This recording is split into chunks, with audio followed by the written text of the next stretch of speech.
La falsa inferioridad del hombre frente al universo. Vamos a advertir aquí sobre un prejuicio cultural sólidamente establecido en nuestra época, cuya formulación tiene toda la apariencia de estar fundamentada en la ciencia, pero que en verdad se asienta en el realismo ingenuo, en el racionalismo y en el temor. Nos referimos a la objeción que suele hacerse contra cualquier intento de vincular teleológicamente al hombre y al universo, de que el universo es demasiado grande frente a la pequeñez del hombre, un hombre reducido al ámbito terrestre, es decir, a un planeta entre varios del sistema solar, un sistema solar entre millones que conforman la galaxia Vía Láctea, una galaxia entre billones que pueblan el universo, un universo inconmensurable que se expande y que se equilibra, tal vez frente a otros universos de antimateria. Frente a semejante macrovisión teórica, el hombre sencillo se detiene desconcertado y posteriormente adopta las actitudes clásicas de quien se encuentra bajo la presión de un mito: humillación, sumisión, devoción, resignación, etc. La forma más corriente de este mito es la oposición universo enorme frente a la insignificancia humana, mito que ha ayudado a actualizar el anteojo de Galileo, los radiotelescopios, los cohetes a propergol, los satélites artificiales, los modelos estelares físico-matemáticos, computarizados, etc., pero que no deja de ser un mito, puesto que el hombre, el 99,9% de la humanidad, no está hoy en día con respecto al universo en situación muy diferente a la del habitante de Roma, Grecia, Egipto o Babilonia antigua.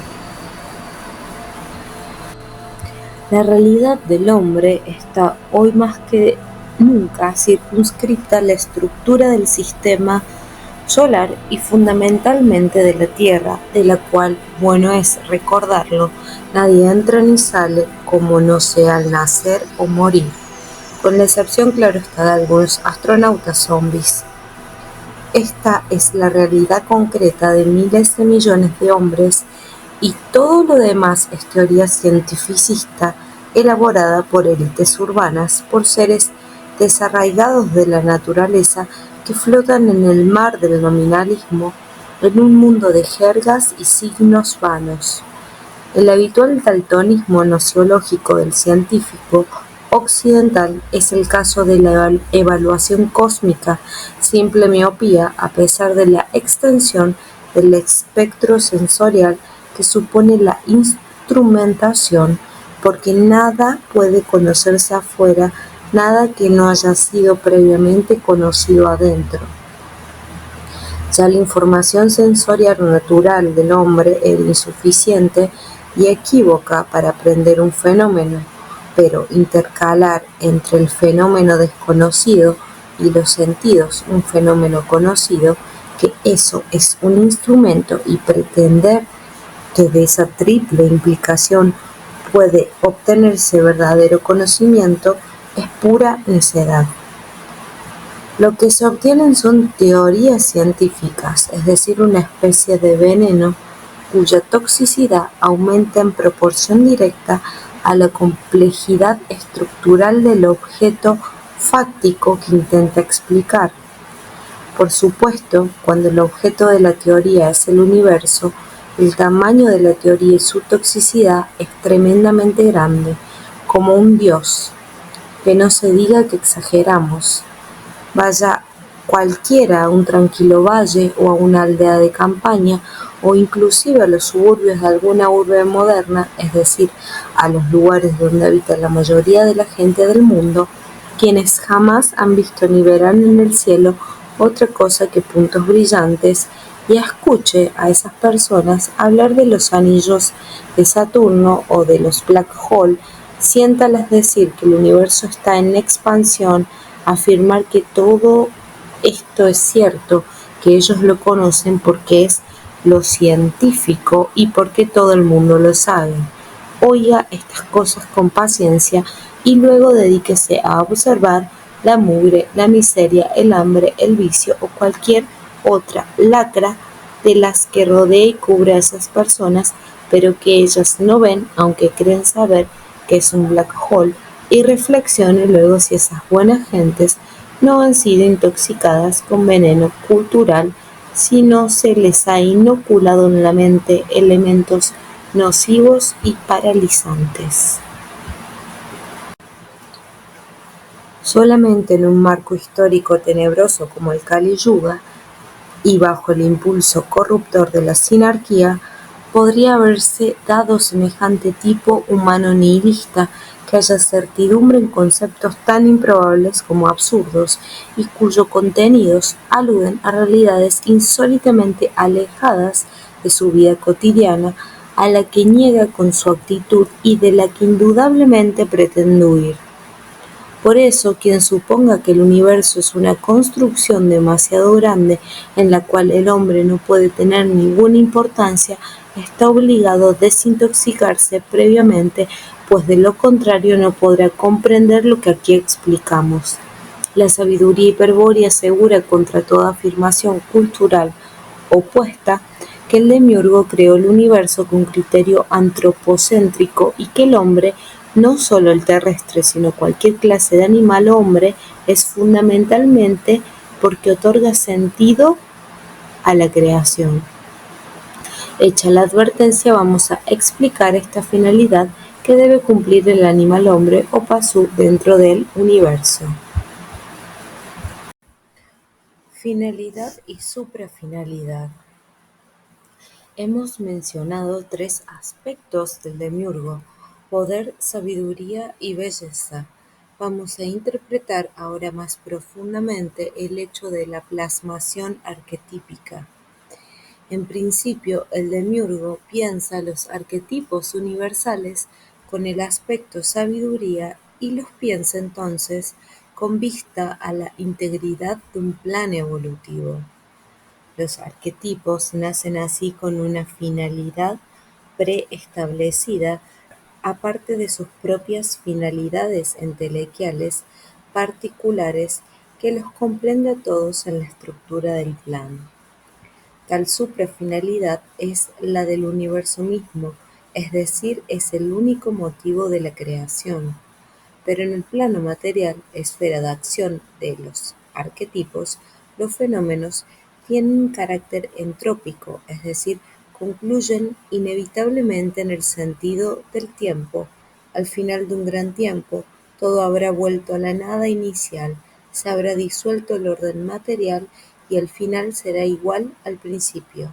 Este final entrópico del universo material no puede ser la suprafinalidad que motivó su creación. Por eso muchos han intuido con acierto que el demiurgo creó el universo para su contemplación, que la manifestación de las formas arquetípicas al ritmo de la fluencia del tiempo trascendente constituye un espectáculo grandioso con el cual él se regala. Sin embargo, aunque acertado en parte, este concepto peca de ingenuidad aristotélica, pues supone al demiurgo motor inmóvil, es decir, que mueve sin moverse y que desde su inmovilidad o eterna quietud obtiene placer de la contemplación de su obra. Eso es como atribuir al demiurgo la práctica de un vicio solitario, una especie de onanismo cósmico. Si aceptamos el principio hermético de que en el hombre se reflejan los aspectos del demiurgo, podremos entender a éste observando las pautas de comportamiento análogas de aquel. Como se trata de entender la motivación creadora del demiurgo, habrá que observar al tipo de hombre creativo, y en ese examen comprobamos que no existe una motivación semejante a la contemplación extática que se supone ha asumido un aspecto del demiurgo. En realidad, nadie, y mucho menos el demiurgo, se detiene demasiado en la contemplación de su propia obra. El pintor, al pintar nuevos cuadros, olvida los antiguos. El poeta regala sus poemas, el escritor vende sus libros y a veces su alma, etc. Queremos mostrar con estos ejemplos cuán fuera de lo natural, cuán insólito sería que el pintor permaneciese siempre contemplando un único cuadro pintado por él, o que el escritor leyese siempre y solamente su propio libro. En verdad, si resulta inconcebible semejante actitud en un hombre creativo, piénsese cuánto más ha de serlo proyectada a un hombre cósmico como el demiurgo. Lo que ocurre es que nadie, ni aun el demiurgo, soporta mucho tiempo la contemplación de su propia obra. Toda creación proporciona un solo placer inicial y no es objeción suponer que una creación continua ha de proporcionar placer perpetuo. El inventor, aun cuando sabe que continúa perfeccionándose, pronto se desentiende de su invento y ocupa la atención en otras cosas, que le brindan nuevas satisfacciones. El conocimiento anticipado de la finalidad es lo que a la larga quita el atractivo a un proyecto extremadamente prolongado. El placer no aumenta, sino que por el contrario, disminuye a medida que el proyecto se concreta. El máximo placer se obtiene en el momento de la concepción del proyecto. Los distintos pasos de la obra y su concreción solo confirman aquel placer inicial, pero no pueden aumentarlo. Y el demiurgo tal máximo placer ya lo experimentó cuando concibió el plan evolutivo y pensó los arquetipos universales desde sus aspectos sin sabiduría y belleza.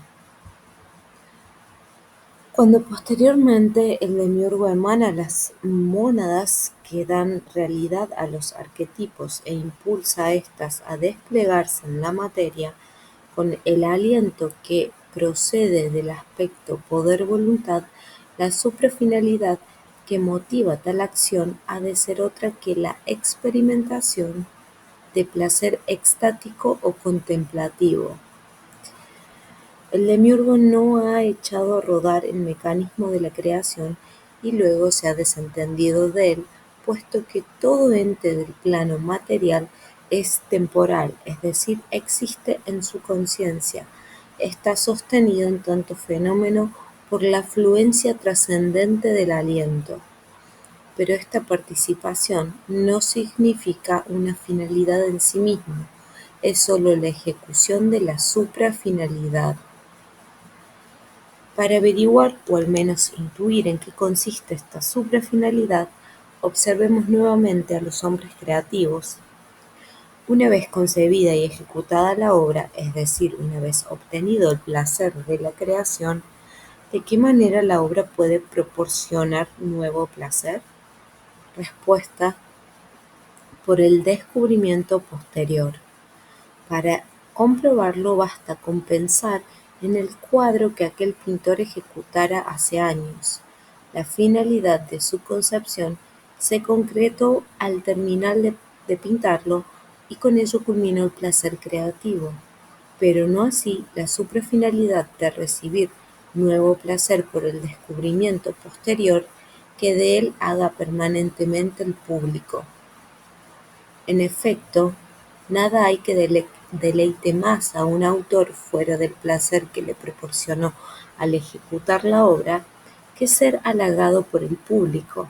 En cada admirador hay un nuevo descubrimiento de su trabajo y en cada descubrimiento un nuevo sentido. Eso es, el público es en realidad quien otorga sentido a la obra, quien valora y valoriza. El descubrimiento bajo una particular óptica significa un especial sentido, una interpretación diferente que por eso no admite indiferencia. Se podrá admirar o despreciar, amar u odiar, pero jamás permanecer indiferente una vez que se ha descubierto la obra. Y este descubrimiento implica tarde o temprano el descubrimiento del autor, la transferencia de la impresión causada por la obra del autor. Podemos entender ahora la suprafinalidad de la creación. La obra del demiurgo requiere de un descubrimiento posterior, y esa es la finalidad del animal hombre o pasú, ser descubridor de entes, postor de sentido. Pero ¿qué es lo que está cubierto en los entes? Aquello que el pasú debe descubrir para cumplir su destino. Respuesta: los nombres, las palabras que menciona la cábala acústica o los vijas de la tradición indo-aria. Mas esta respuesta requiere de una mayor aclaración. En primer lugar, para comprender a qué nos referimos con el nombre de los entes, hay que recordar que el impulso evolutivo de las mónadas ha sido afirmado con el aspecto logos del demiurgo. Ello significa que cada ente está designado desde el principio por el verbo del demiurgo, que a cada ente se le ha asignado una palabra que lo identifica metafísicamente, lo sostiene en tanto que ente y constituye la verdadera esencia del ente para el pasú. En segundo lugar, debemos distinguir nuevamente, al considerar el orden arquetípico, entre la finalidad y la suprafinalidad. Con finalidad aludimos a la concreción entelequial hacia la que apunta la evolución de los entes. En todo ente hay un término universal que es expresión de los arquetipos que lo sostienen y a cuyo proceso se subordina. Con suprafinalidad nos referimos en cambio al designio particular de cada ente que cada ente posee en tanto está compuesto por mónadas. No es que en el ente estén las mónadas, sino que el orden arquetípico del que participa toda la materia se estructura en base a la actualización de las mónadas. A cada mónada corresponde en el plano material un quantum arquetípico de energía o átomo arquetípico, del cual el átomo de Bohr es sólo un esquema superficial. En realidad, los mismos arquetipos universales están compuestos por mónadas que por eso se llaman también arquetípicas, pues ellas provienen de la primera emanación del demiurgo, en tanto que los arquetipos son ideas pensadas sobre las mónadas.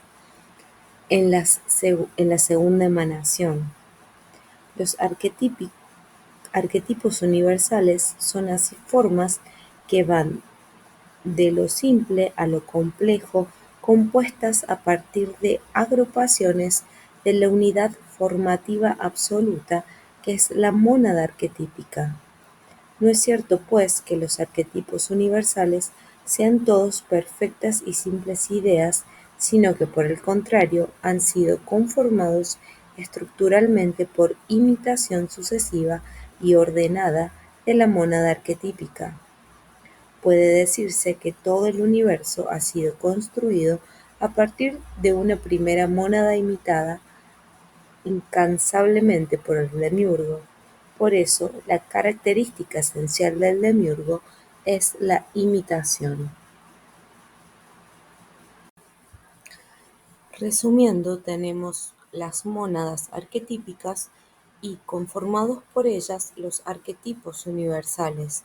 Estos seres, desde luego, pertenecen al plano arquetípico, el cual constituye el único objeto de conocimiento, la única verdadera fuente de toda metafísica. Este plano arquetípico o cielo metafísico actúa sobre la materia inferior, imprimiéndole un orden dinámico al ritmo de la fluencia del aliento o tiempo. El plano material es la expresión de tal orden arquetípico. En el plano material, las mónadas arquetípicas se manifiestan como átomos arquetípicos o quantum arquetípicos de energía, es decir, como la esencia existente de toda substancia, materia o energía. Los arquetipos universales, por su parte, se manifiestan en el plano material como el soporte formal de los entes, quienes son la expresión concreta de un momento del proceso evolutivo en que aquellos se desarrollan. Hay así una doble determinación arquetípica en los entes, la universal de los arquetipos y la particular de las mónadas. La proyección de los grandes planes arquetípicos o arquetipo Manu sobre la materia original informe produce el ente universal y los entes particulares, fundamentalmente estructurados con átomos arquetípicos. El ente evoluciona entonces siguiendo dos procesos formativos: uno, el universal, que apunta hacia la entelequia de los arquetipos, y dos, el particular, que determina el ente de acuerdo a un plan. De allí la necesidad de distinguir correctamente qué ha sido puesto en los entes desde un principio para el conocimiento del Pasu y qué corresponde al ente mismo como fundamento de su existencia universal hasta el final, esté o no el Pasu en el mundo. Podemos afirmar como respuesta a la cuestión que al Pasu le fue dado desde el principio la posibilidad de conocer los planes a partir del descubrimiento de los entes del designio que éstos expresan para él. El destino del Pasu como descubridor y admirador de la obra del demiurgo es conocer los entes desde los entes, conocer la estructura del ente universal del universo desde el ente universal, conocer a Dios, el Uno. Por el contrario, en este siniestro plan no se prevé ningún modo de conocimiento de la esencia arquetípica de los entes. Más adelante quedará en claro por qué.